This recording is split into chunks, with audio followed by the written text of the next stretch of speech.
The cold night air wrapped around me as I hurried down the empty sidewalk, my breath visible in the dim glow of the streetlights. The city had fallen silent, with only the occasional distant siren breaking the stillness. It was late, too late, and I regretted staying at the libraries. My apartment was only a few blocks away, but something felt off. The first time I heard the footsteps, I dismissed them. Maybe another late-night walker heading in the same direction. But after crossing the street and taking a shortcut through an alley, I realized they were still there, perfectly in sync with my steps. I slowed. They slowed. I stopped, silent. My heart thudded against my ribs as I forced myself to keep walking, quickening my pace. The footsteps followed. I didn't dare turn around. I reached my apartment building and fumbled for my keys, fingers trembling. The sensation of being watched crawled up my spine. But when I finally turned, the street was empty. I laughed nervously. Maybe I was just imagining. Maybe the exhaustion was getting to me. Inside, my apartment was the same as I had left it, small, cluttered, and quiet. I locked the door,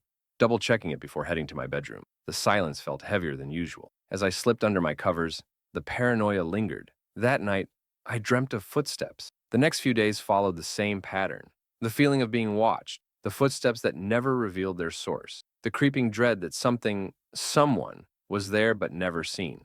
I told myself it was stress, college deadlines, sleep deprivation. It was messing with my head. Then, the notes started appearing. The first one was tucked under my door. I see you. I stared at it for what felt like hours. No signature, no indication of where it came from. I locked every window, every door, but that did nothing to ease the fear that had burrowed deep inside me. The second note came 2 days later, slipped under my pillow while I was at class. I like watching my stomach twisted. Someone had been in my apartment. I checked every corner, every closet. Nothing was out of place, but I could feel it. The presence of someone unseen, hiding in the cracks of my reality. That night, I barely slept. Every sound, every creak of the building made my pulse spike. At 3 a.m., I awoke with a start. The air was cold, unnaturally so, and I could hear something just beyond my bedroom door. Breathing, shallow, slow. I gripped my phone, heart pounding as I texted my best friend. Someone's in my apartment. The breathing stopped. The silence stretched. Minutes passed, then an hour, and nothing happened. I finally built the courage to check, but the apartment was empty. The door was still locked. No signs of forced entry. The police didn't believe me. No cameras in my building, no evidence. Probably just a prank, they said, but I knew better. The final note came that night, written in my own handwriting. You shouldn't have. My phone buzzed. A new message from my number. It was a photo of me, asleep. I wasn't alone. The first time my phone rang that night, I ignored it. It was late, almost 2 a.m., and I assumed it was a wrong number. But when it rang again a few minutes later, I felt a strange unease settle in my chest. The caller ID showed unknown number. I hesitated before answering. Silence. Hello, I said, my voice hoarse from sleep. The only response was breathing, slow, deep, deliberate. I hung up shivering as I turned on my bedside lamp. It was probably just some creep trying to scare people. But when my phone buzzed with the text from the same unknown number, my blood ran cold. Why did you hang up? I locked my phone and set it face down on my nightstand. I didn't want to see another message. Sleep was impossible after that, and every tiny noise in my apartment suddenly felt like a threat. The next morning, I convinced myself it had been a prank, maybe some idiot with spoofing app. But the calls didn't stop. Every night at exactly 2 a.m., my phone would ring. The breathing never changed. Never a word, never a sound other than that slow, steady inhaling and exhaling. Then the texts started. I like the way your hair looked today. I froze. That wasn't random. That was personal. I checked my blinds, my windows. Had someone been watching me? I blocked the number. That night, my phone rang at 2 a.m., same number. I didn't answer. A text followed. You can't block me. I dropped my phone. My hands shook as I forced myself to take deep breaths. I didn't know what to do. Call the police? What could I even tell them? Someone keeps calling me but doesn't say anything? They'd laugh me off. I decided to stay with my friend Megan that night. Maybe I just needed to be around someone else. As I packed a bag, my phone buzzed again. A new message. A photo. It was a picture of my apartment door, taken from the hallway. My stomach twisted violently. I rushed to the peephole, heart hammering. The hallway was empty. I ran out of my apartment, drove straight to Megan's, and tried to explain what was happening. She thought it was weird, but figured it was some random stalker. You should change your number, she said. I agreed. The next day, I had a brand new phone number. No one had it except my family and close friends. That night, I finally slept peacefully. No calls, no texts, no eerie breathing in my ear. Then, at 2 a.m., my phone rang. I stared at the screen in horror. Unknown number. A text followed. "You thought you could get rid of me!" I screamed and threw my phone across the room. Megan sat up, startled, demanding to know what was wrong. I could barely speak. She picked up my phone and checked the message. When she turned to look at me, her face was pale. "There's no message here," she whispered. My stomach dropped. I grabbed the phone, but the text was gone. The call log was empty, like it had never happened. That was 3 weeks ago. Every night since then, I wake up at 2 a.m. to my phone ringing, but now when I answer, the breathing is gone. Now I just hear my own voice whispering, "Let me in." The first time I noticed my neighbor watching me, I told myself it was nothing. It was late, and I had just moved into my new apartment a few days ago. Unpacking had taken longer than I expected, and I was exhausted. As I pulled my curtains closed, I happened to glance at the window across from, just a few floors down in the building opposite mine. A man stood there, perfectly still, staring straight at me. I froze, my fingers gripping the curtain fabric. He didn't move. He didn't blink, just stood in his darkened apartment, his silhouette barely visible against the dim city glow. I shut the curtains and shook my head, laughing nervously at my own paranoia. People watch out their windows all the time. Maybe he was just zoning out. Maybe I was overreacting. But the next night he was there again, same window, same position, same unwavering stare. A chill ran down my spine. It wasn't normal. No phone in his hand, no distractions, just standing, staring directly at me. I closed my curtains quickly and tried to shake it off, but a tight knot of unease settled in my stomach. By the third night, I decided to test something. I flicked my lights off and waited in the dark, peeking through a small gap in the curtain. He was still there, still staring. I waved. He didn't wave back. I grabbed my phone and zoomed in with my camera, trying to get a better look at his face. But the moment I lifted my phone, my screen flickered. The camera app froze, and my apartment lights suddenly dimmed. My breath caught in my throat. My building was old, sure, but this felt wrong. The air itself seemed heavier. I dropped my phone on the bed and yanked the curtain shut. That night, I barely slept. The next morning, I finally asked my landlord about the guy in the apartment across from me. I expected him to brush it off, but instead, his face went pale. "There's no one living in that unit," he said quietly. "Hasn't been for years." My skin prickled. "That's not possible. I've seen him." The landlord hesitated before sighing. "That apartment belonged to a man named Richard Hale. Lived alone. People used to see him standing by the window all the time, just watching. He died in there. They found him days later, still standing." I swallowed hard. Still standing? His lips pressed into a thin line. Rigor mortis. The paramedics found him completely stiff, staring out the window, like his body never realized it was dead. I didn't know what to say. My body felt ice cold. That night I told myself I wouldn't look, I wouldn't check. But as I passed by my window, I couldn't help it. My curtains were slightly open, just a crack, just enough for me to see outside. And in the dark window across from mine, Richard Hale was still there, still watching me, still smiling. But this time, his hand was pressed against the glass, and his head was tilted, like he knew I could see him. I shut my curtains and backed away. My breath came in short gasps. My phone vibrated in my hand and I jumped, nearly dropping it. A new message. "Why did you stop looking?" I threw my phone across the room. Then, from beyond the curtain, I heard a faint tapping against my window. Slow, rhythmic, like someone knocking, like someone waiting. I was never afraid of the dark, at least not until I met him. It started a few weeks ago after a late shift at the diner where I worked. It was nearly 2 a.m., and I was walking home alone like always. My route took me past a stretch of abandoned storefronts, old buildings with shattered windows and faded for lease signs that no one seemed interested. That's where I first saw him. A man standing in the shadows of one of the empty doorways, tall, thin, unmoving. At first, I thought he was just another homeless person, but something about him was wrong. He was too still, like he wasn't even breathing. His face was hidden beneath a hood, but I could feel his eyes on me. I quickened my pace, not daring to look back. The next night, he was there again. Same doorway, same stance. This time, I crossed the street. I kept my head down, pretending not to notice, but my skin prickled with the undeniable feeling of being watched. It became a pattern. Every night, the man was there, waiting in the shadows. He never moved, never spoke, but he was always watching. One night, I finally told my coworker Mark about him. "Maybe he's just some weirdo," Mark said. "Or maybe he's not even real. Could just be your imagination." I laughed it off, pretending it didn't bother me. But deep down, I knew Mark was wrong. The man was real, and he was getting closer. The first time I noticed the change, I nearly screamed. Instead of standing in the doorway, he was now standing on the sidewalk, just a few feet from where I walked, still unmoving, still watching. I ran home that night, locking my door behind me with shaking hands. The next night, he was closer, then closer, until one night, he was standing directly under the streetlight, across from my apartment. That was when I stopped leaving my house after dark. But it didn't matter, because now he knew where I lived. It started with noises outside my window, soft scratching like nails dragging across the glass. Then came the knocks at my door, slow, deliberate. I never answered. One night, my phone buzzed with a message from an unknown number. My stomach twisted as I read it. I miss seeing you. I blocked the number. At exactly 2 a.m., a new message. I know you're awake. I couldn't breathe. I turned off my phone and curled up in bed, willing myself to sleep. Then, from outside my apartment door, I heard it.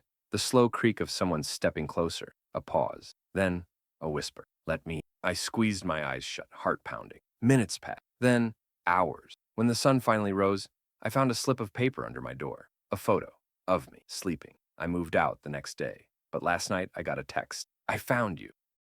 I never paid much attention to the man in the black hoodie. The first time I saw him, I was at the grocery store, standing in the checkout line. He was behind me, hood pulled low, face mostly obscured. I barely glanced at him, just another late-night shopper. But when I left the store and stepped into the parking lot, he was there too, a few cars away, standing still, watching. I told myself it was a coincidence. A week later, I saw him again, this time at the gas station near my apartment. He wasn't buying anything, standing by the air pump, hood up, hands in his pockets, looking in my direction. I felt a chill crawl up my spine. I got into my car as quickly as possible, locking the doors. As I pulled out of the lot, I saw him turn his head slightly to watch me leave. That's when I knew it wasn't a coincidence. I started noticing him everywhere, outside my gym, near my office, across the street from my apartment, always at a distance, always watching. I told my friend Sarah about it. Are you sure it's the same guy? She asked. Maybe you're just being paranoid. But I was sure. I started changing my routine, taking different routes home, switching grocery stores, even avoiding my usual coffee shop. It didn't matter. He always found me. One night I woke up to the sound of my phone buzzing, a text from an unknown number. You looked beautiful. My stomach twisted. I didn't reply. A minute later, another text came. Why are you ignoring? My hands shook as I blocked them. But that night, I couldn't sleep. Every shadow in my room deeper. Every creak in my apartment sent my heart racing. Then, at exactly 2 a.m., my phone buzzed again. A new text from a different unknown number. Blocking me won't change anything. I sat up. My breath caught in my throat. My phone buzzed again. A photo this. It was my apartment door, taken from the hallway. I barely had time to process it before. Knock, knock, knock. The sound echoed through my apartment, slow, deliberate. I clamped a hand over my mouth, my body frozen with fear. A long silence, then a whisper just beyond the door. I know you're awake. I called the police, barely able to speak through my trembling. When they arrived, the hallway was empty, no sign of anyone. But when I checked my peephole, there was a single thing left outside my door, a small folded note with my own name written on it. I moved the next morning. But last night, as I settled into my new apartment, my phone buzzed. A new text from an unknown number. Nice new place. I always thought paranoia was something that happened to other people, the kind of thing you saw in movies, the kind of fear that made you question every shadow and every flicker of movement in the corner of your eye. I never imagined it would happen to me, not until I started seeing him. It began on a normal evening, walking home from my night class. I lived in a quiet neighborhood, the kind of place where nothing really happened. But that night, as I passed the old, rusting bus stop on the corner, I noticed a man standing there. He wasn't waiting for us. He was staring at me. His posture was rigid, his head tilted slightly, like he was studying me. His face was obscured by the dim streetlights, but I could feel his eyes on me. I walked faster. By the time I reached my apartment, I convinced myself I was overreacting. It was just some guy standing on a public street, nothing to be afraid of. Until I saw him again the next night. Same spot, same stiff posture, same unwavering stare. I didn't look at him for long. I kept walking, my heart thudding against my ribs. The next night, he was closer, standing at the corner just before my building. I barely slept. Days passed, then a week. The man never spoke, never moved toward me, but he was always watching. I told myself to ignore him. He wasn't doing anything illegal. He wasn't breaking into my apartment or making threats. But every time I left my building, I couldn't shake the feeling of being watched. Then, one night, everything changed. I was walking home, rain drizzling lightly against the pavement. The air was thick and cold, the streets nearly empty, and that's when I saw him. Not at the bus stop, not on the corner, but standing in front of my apartment. I froze. My breath hitched in my throat. The lobby was dimly lit, casting his figure in eerie shadows. He didn't knock, didn't try to get in. He just stood there, head slightly tilted like always, watching. I backed away, my mind racing. I needed to call someone. The police? A friend? But before I could react, he raised his hand and waved, slow, deliberate, like he knew me, like he'd been waiting. I turned and ran. I didn't stop until I reached a nearby gas station, my hands shaking as I dialed 911. When the cops arrived, they searched the building. He was gone. No security footage showed him entering or leaving. The only thing they found was a single note slid under my door.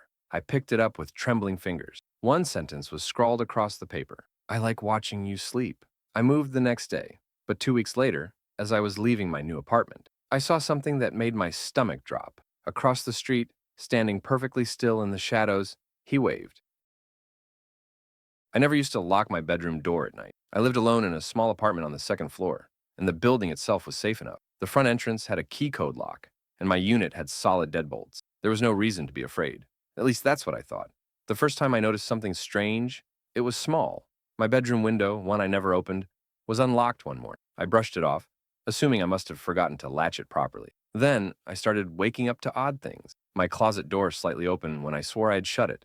My desk chair pulled away from my desk. My keys in a different spot than where I'd left them. I convinced myself I was just being forgetful. Then, one night, I woke up to a sound, a soft, slow click, like a door handle turning. I sat up, my heart hammering. The apartment was silent, the kind of heavy, suffocating silence that made my skin crawl. I reached for my phone, using the dim glow of the screen to scan the room. Nothing was out of place. I told myself it was a dream, a half-sleep hallucination. But the next morning, my bedroom door was open, and I knew I had locked it before bed. Panic set in. I checked my front door, but the deadbolt was still locked. The windows were shut. No sign of forced entry. I convinced myself it was just my imagination. Maybe I hadn't locked it. Maybe I was sleepwalking. But I started locking my bedroom door every night after that. That should have been the end of it. It wasn't. A few nights later, I woke up again. That same click. I turned onto my side, staring at my bedroom door. The knob was moved slowly, gently, like someone was testing it. I couldn't breathe. My hands clenched around my blanket as I watched. Then, the knob stopped. A long silence. And then, a whisper. Right outside my door. I didn't move. I didn't blink. I just sat there. Every muscle in my body locked in place. The whisper was too faint to make out, but it was there. A low, murmuring voice. Someone talking to me through the door. I reached for my phone, fingers trembling as I dialed 911.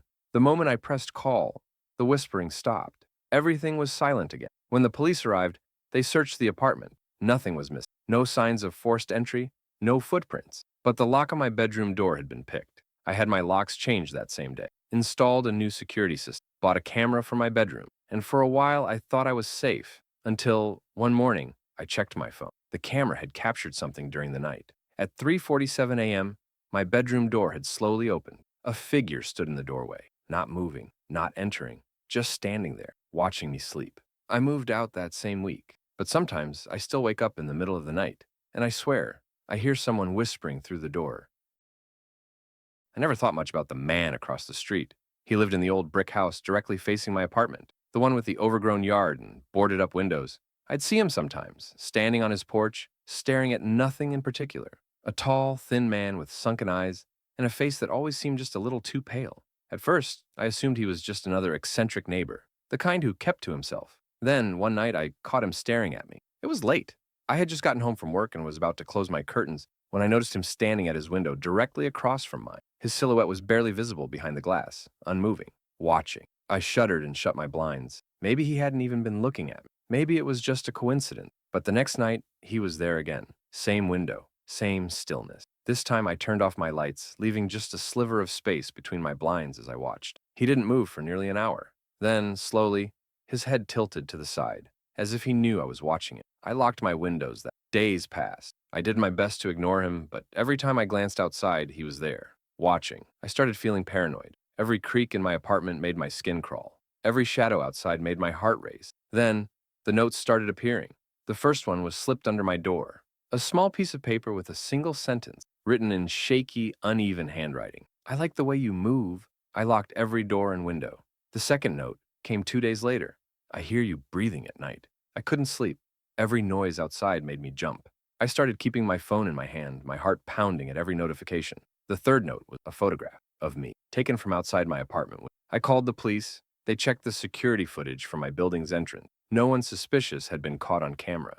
There's not much we can do, the officer told me. Probably just a prank. I wanted to believe that. Then, that night, I woke up to my phone buzzing. A text from an unknown number. Why did you call them? I stared at the screen, my blood turning to ice. Then, another text. Check your closet. I couldn't move. I couldn't breathe. But I had to look. I grabbed the heaviest thing I could find, a lamp, before forcing myself to stand. My entire body was trembling as I reached for the closet door handle. I yanked it open. Empty. No one was there. No signs of anything out of place. I let out a shaky breath, half laughing at my own fear.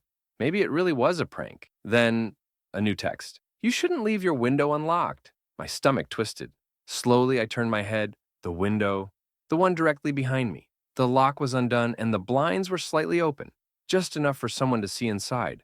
I slammed it shut, my hands shaking as I locked it. Then I grabbed my keys and ran out of my apartment, calling the police again.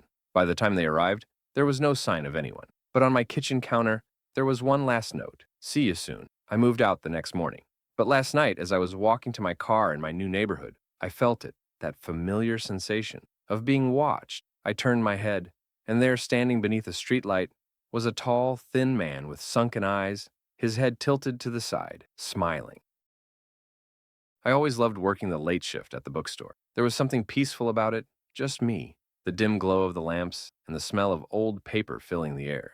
The store was never busy at night. Occasionally, a college student cramming for exams or a lost tourist would wander in, but for the most part, I was alone.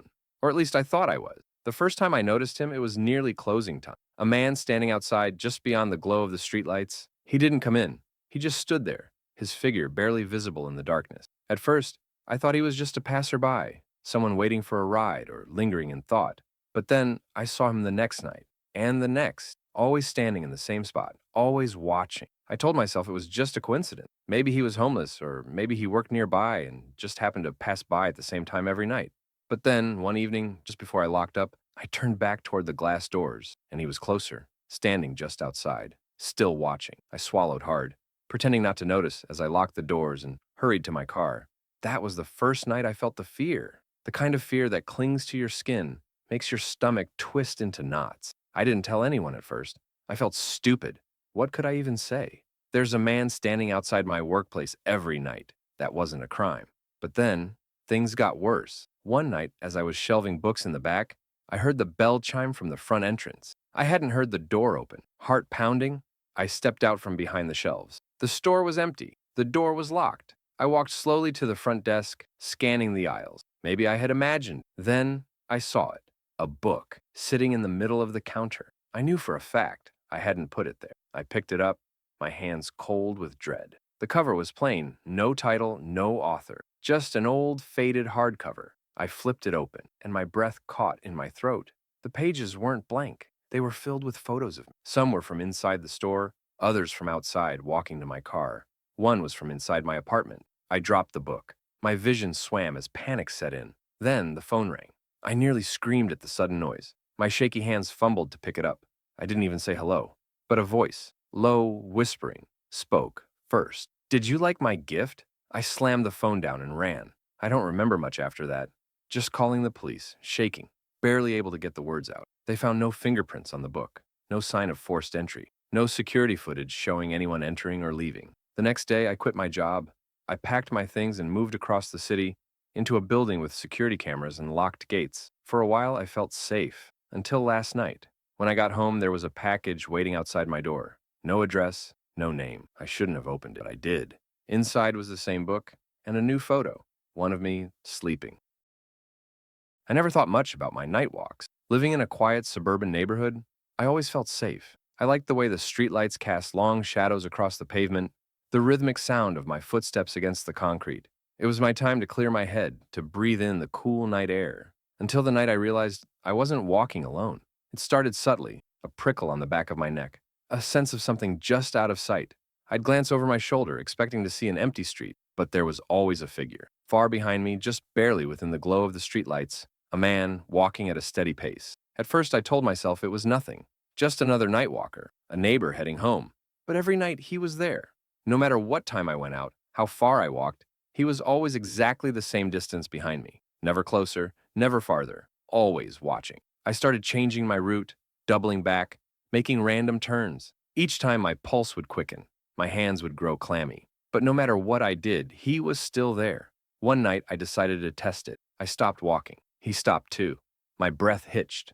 I turned my head slowly, heart hammering against my ribs. He stood beneath a flickering streetlight, just at the edge of the shadows. Tall, unmoving. I couldn't see his face. I don't know how long we stood like that, neither of us moving. Then, he tilted his head. Something about that single, deliberate movement made my stomach twist. I turned and sprinted home, slamming my door shut, locking every bolt, closing every curtain. I told myself I wouldn't go out at night anymore, and I didn't. But the next evening, as I was getting ready for bed, I heard it. Footsteps, slow, steady, right outside my window. I froze. My apartment was on the second floor. There was no balcony, fire escape. My hands trembled as I reached for the curtain. I shouldn't have looked. I did. And there he was, standing in the middle of the street, staring up at my window. My blood turned to ice. I backed away, grabbed my phone, my fingers barely working as I dialed 911. By the time the police arrived, he was gone. They found no signs of forced entry, no footprints beneath my window, no proof that anyone had been there at all. I barely slept that night. Every creak, every gust of wind sent waves of terror through me. The next morning, I was exhausted, running on nothing but adrenaline and fear. I opened my front door, planning to grab coffee and clear my head, and then I saw it. A single footprint on my welcome mat, pressed deep into the fabric, facing my door.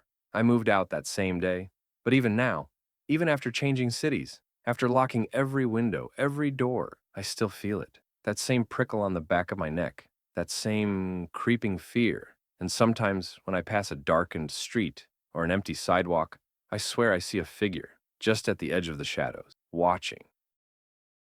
I used to think I was just being paranoid. It started a few months ago, subtle things at first. I'd come home from work and feel like something was off. My bedroom door would be open when I knew I had closed it, a kitchen cabinet slightly ajar, my keys not quite where I remembered leaving them. At first, I chalked it up to forgetfulness. Maybe I was just tired.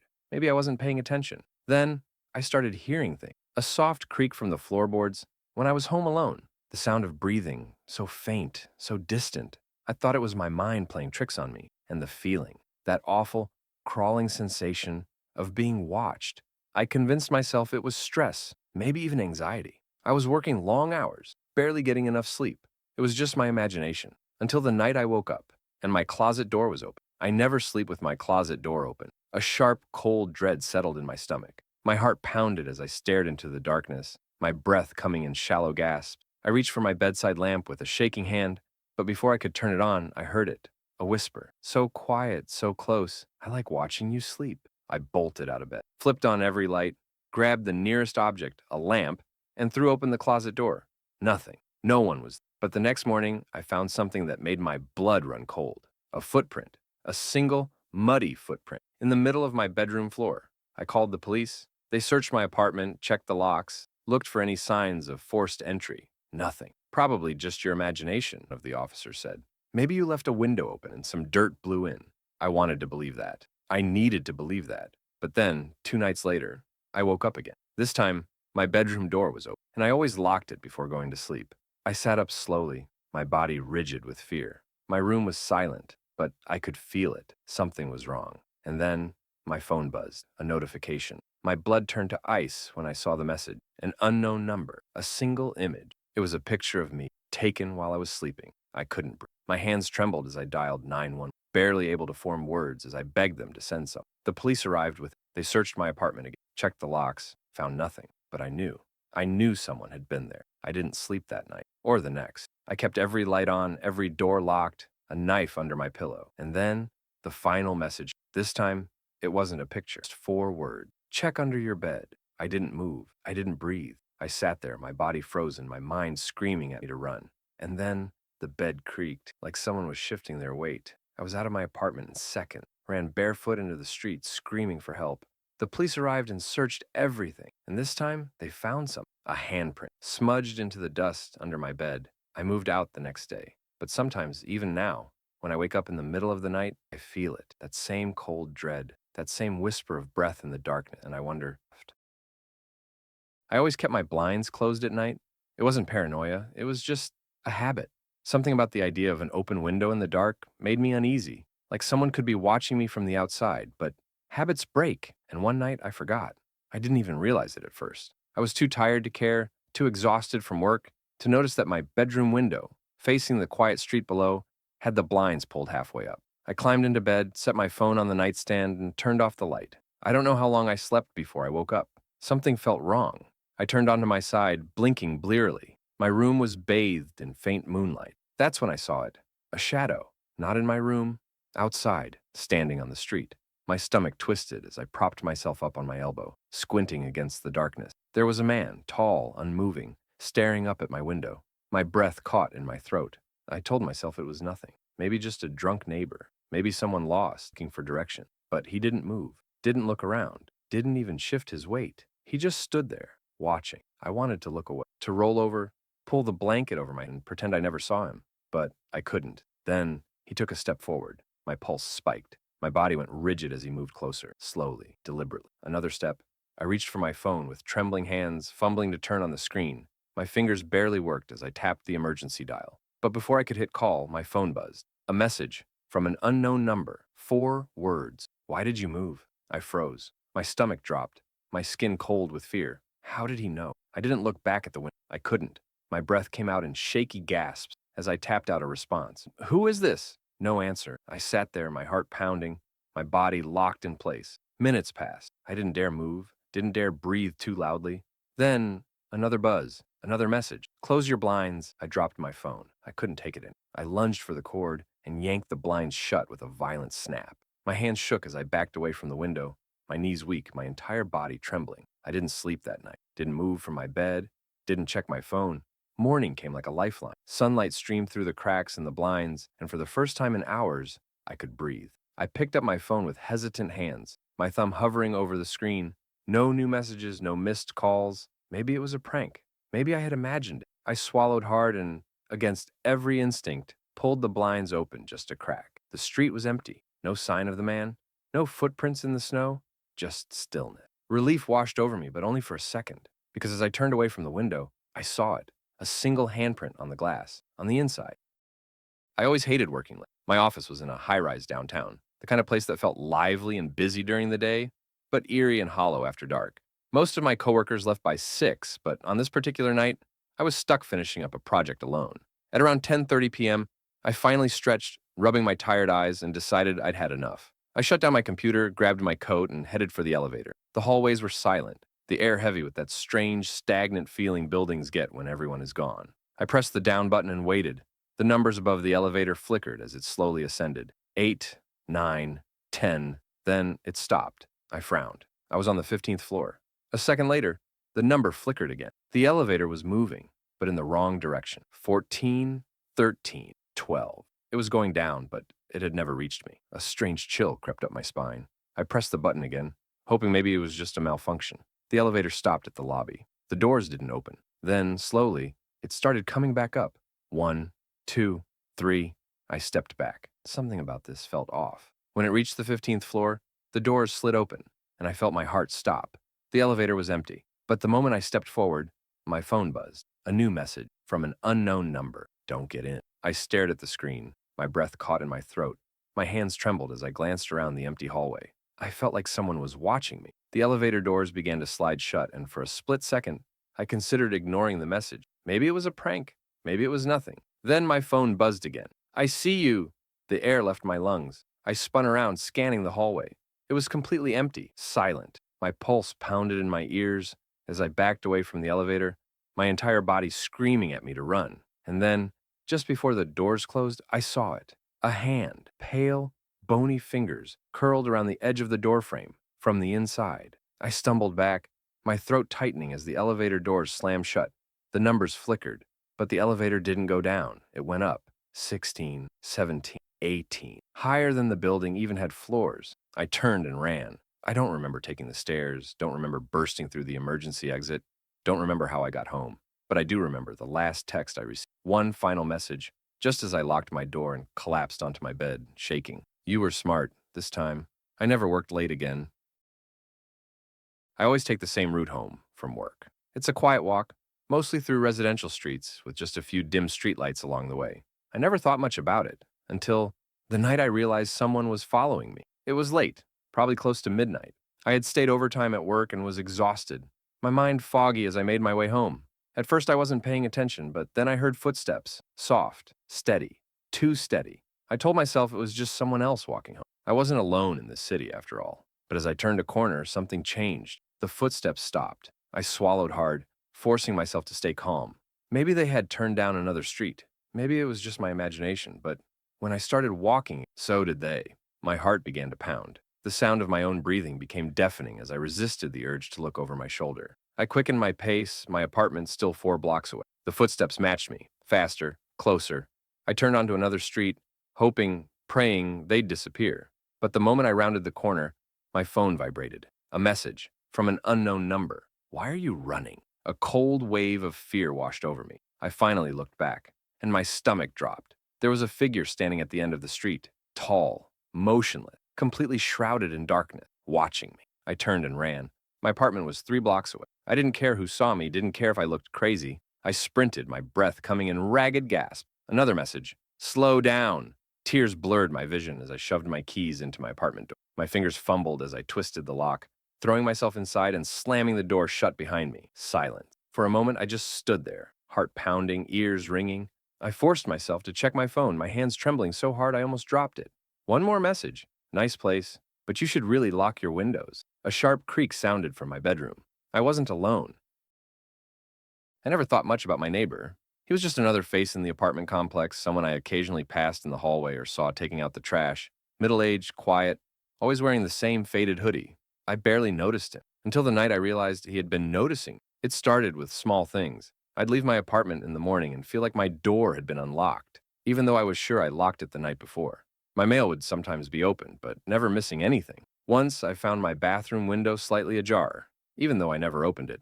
I told myself I was imagining. Maybe I was just forgetful. Maybe I wasn't as careful as I thought. Then, I started getting the text. Unknown number. You looked tired today. I frowned at the message, confused. Maybe it was a wrong number. I ignored it.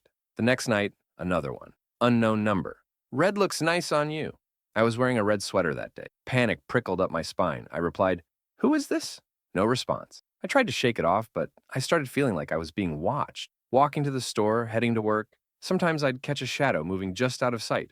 Then, one night, I was getting ready for bed when my phone buzzed again. Unknown number. Don't scream. I froze. My hands turned ice cold. The room suddenly felt too quiet. Then I heard it. A faint rustling coming from my closet. My throat closed up. I turned my head slowly, my heart hammering. The closet door was open just a crack. I never leave my closet open. I took a slow step back, my body trembling. My fingers hovered over my phone, ready to dial 911. But before I could, another text came through. Unknown number. See you soon. And then, the closet door creaked open. I've always been a light sleeper. The slightest noise can wake me up, whether it's a creak in the floorboards or the hum of my phone vibrating on my nightstand. That's why, when I heard my bedroom door click open in the middle of the night, I woke up immediately. I didn't move.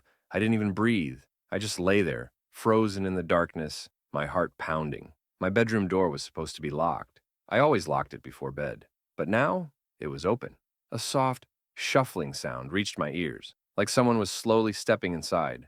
I wanted to believe I was dreaming, but then, my phone vibrated. A text from an unknown number. I know you're awake. I nearly dropped my phone. My body screamed at me to get up, to run, but I was paralyzed. Then, another sound. Breathing. Ragged, uneven breathing. Right beside my bed. I clenched my fists, my stomach twisting in terror. My eyes adjusted to the dark, and that's when I saw it. A figure standing in the shadows, tall, motionless, watching me. My phone vibrated again. I forced myself to glance at the screen, my shaking hands barely able to hold it steady. One more message. Don't turn on the light. I couldn't take it anymore. I lunged for the lamp on my nightstand, my fingers slamming against the switch. The room flooded with light, and I was alone.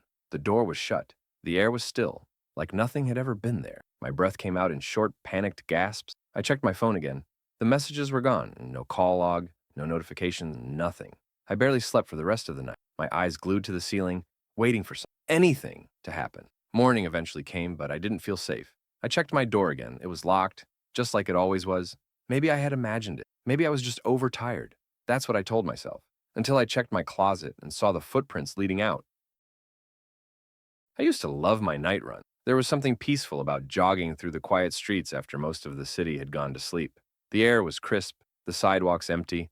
and I could clear my mind without the chaos of the day pressing in on me. But one night changed everything. It started normally. I took my usual route, past the park, down the side streets, looping back toward my apartment. I had my earbuds in, music turned low, just enough to hear the rhythm of my breathing, the steady pounding of my feet on the pavement. Then I felt it, that prickling sensation on the back of my neck, like I was being watched. I slowed down slightly, glancing around. The streets were empty. No cars, no people, nothing but the dim glow of the streetlights stretching ahead of me. I shook it off and kept going. A few minutes later, I turned a corner onto a narrower street. The feeling got worse. I could almost feel eyes on me. Then I noticed something, a shadow. At first, I thought it was just from a tree or a building, but as I ran under the next streetlight, I saw it. A figure further down the sidewalk, partially hidden in the darkness. They weren't moving, just standing there, watching me. A chill ran through, but I kept my pace steady. I wasn't going to let some random stranger freak me out. I'd be home in 10 minutes, but when I glanced back, the figure was closer. I hadn't heard them move, hadn't heard anything. A deep panic settled into my chest. I picked up speed. My apartment wasn't far. I just had to make it home. I turned another corner. My phone vibrated. A message from an unknown number. Slow down. My heart nearly stopped. My breathing was ragged now, my legs burning. I sprinted the last 2 blocks, not daring to look back. My building came into view. I ran straight to the door, fumbling with, practically throwing myself inside. I slammed the door shut, my chest rising and falling in gasps. Silent. I peeked through the peephole. The street was empty. I let out a shaky breath. Maybe it was all in my head. Maybe I had imagined the whole thing. Then, another vibration. One final text. Next time, you won't make it home. I used to take the bus home late at night. It wasn't ideal, but it was cheap, and my job at the diner didn't pay much. The bus was usually empty at that hour. Just me, the driver, and maybe 1 or 2 other exhausted souls. But one night, I wasn't alone. I got on the bus as usual, nodding to the driver, before heading toward my usual seat near the back. There was only one other passenger, a man sitting 3 rows ahead. Something about him immediately unnerved me. He was too still. Most people on the late-night bus were half asleep, scrolling through their phones or looking out the window, but this man sat rigid, his hands folded in his lap, staring straight ahead. I told myself it was nothing, just another late-night commuter, like me. The bus rumbled forward, and I put in my earbuds, trying to ignore the growing discomfort in my gut. Then, after a few minutes, I noticed something. He was moving, but just barely. His head was tilting, inch by inch, toward me. I stared at my reflection in the dark window, my breath catching. I couldn't see his face, just his silhouette, the slow, unnatural way his head was turning. My skin crawled. I pulled out my phone pretending to text someone, but my hands were shaking. I decided that at the next stop, I would get off, even if it wasn't mine. The bus slowed. The doors hissed open.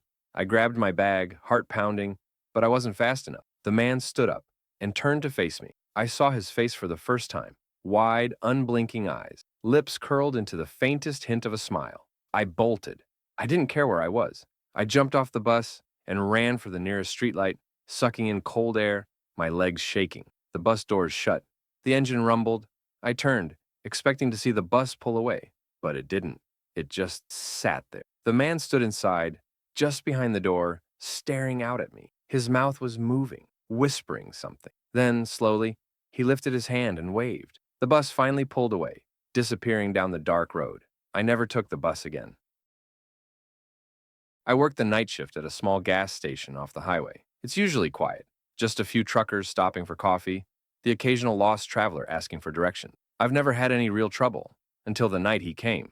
It was around 2 a.m. when I first noticed him, a man standing just outside, barely visible under the dim glow of the parking lot lights. He wasn't getting gas. He wasn't heading inside. He was just standing there, watching me. At first, I thought maybe he was waiting for something, or maybe he was just some drifter trying to stay warm.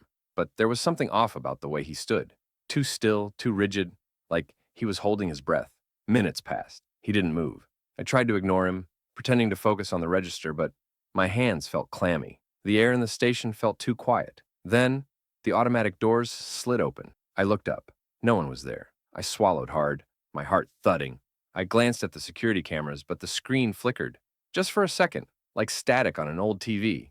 When it cleared, the man was closer, standing right outside the door. His face was pale, stretched into a thin, almost unnatural smile. His eyes were wide, too wide, and he was staring directly at me. I forced myself to look away, pretending to count the register. Don't engage. That's what my manager always said. Weird people come in at night. Just ignore them. The doors slid open again. I clenched my jaw, bracing myself. But he wasn't there. I let out a shaky breath. Maybe he had finally left. Maybe. Then I heard it. A faint tap, coming from the storage room door behind. My stomach dropped. The storage room had no entrance from outside. I turned slowly, my skin crawling. Tap, tap, tap. I grabbed the store phone, my fingers trembling as I dialed 911. The operator picked up. I whispered into the receiver, trying to keep my voice steady. Someone's in the store. Silence. Then, a voice came through the phone. Low, amused, I know. The line went dead. I spun around, my breath hitching. The man was inside the store, standing just a few feet away. I don't remember grabbing my keys. I don't remember running to my car, barely breathing as I fumbled with the lock. I just remember speeding away, watching in my rearview mirror as the gas station lights flickered off, one by one. I quit the next day. The manager called, asked why I hadn't shown up. I told him everything. He sighed. Yeah, he muttered. That happens sometimes. I used to work as a delivery driver for a local pizza place. It wasn't a bad job, decent tips, flexible hours. But the late night shifts always made me uneasy, not because of the dark roads or the occasional rude customer, because of him. It started with a normal delivery. The address was outside town, past the last row of houses, where the roads got narrower and the streetlights were few and far between. I pulled up to the house, a small, rundown place at the edge of the porch light flickered, casting long, jagged shadows. I grabbed the pizza, walked up the creaky steps, and knocked. Silence. I knocked again. Still nothing. Just as I was about to turn back to my car, my phone buzzed. Unknown number. I hesitated before answering. You're early. The voice was slow, almost amused. I frowned. Yeah, I have your order. Leave it on the porch. Something about his voice sent a chill through me. Sir, I need to... Just leave it. I didn't argue. I placed the box down and turned to go. That's when I noticed the window. A dark figure stood just inside, not moving, not blinking, just watching me. My stomach twisted. I hurried back to my car, started the engine, and pulled away as fast as I could. I barely made it a mile before my phone buzzed. Another message. Nice car. My breath caught in my throat. I hadn't told him what I drove. I pressed the gas harder. The highway wasn't far. I just had to get back to town. But then, headlights appeared in my mirror. Bright. Close. Too close. The car behind me sped up, its high beams glaring. I tried to stay calm, gripping the wheel. But the driver started honking, swerving, like he was playing with me. My heart pounded as I reached an intersection. The second I turned onto the main road, the car behind me slammed its brakes and just sat there. I kept driving, watching the headlights shrink in the distance. By the time I got back to the pizza place, my hands were shaking. I checked my phone again. One last message. See you tomorrow. I told my manager I was done with night deliveries. I never went near that house again. But sometimes, when I drive home at night, I still see those headlights in my mirror, waiting.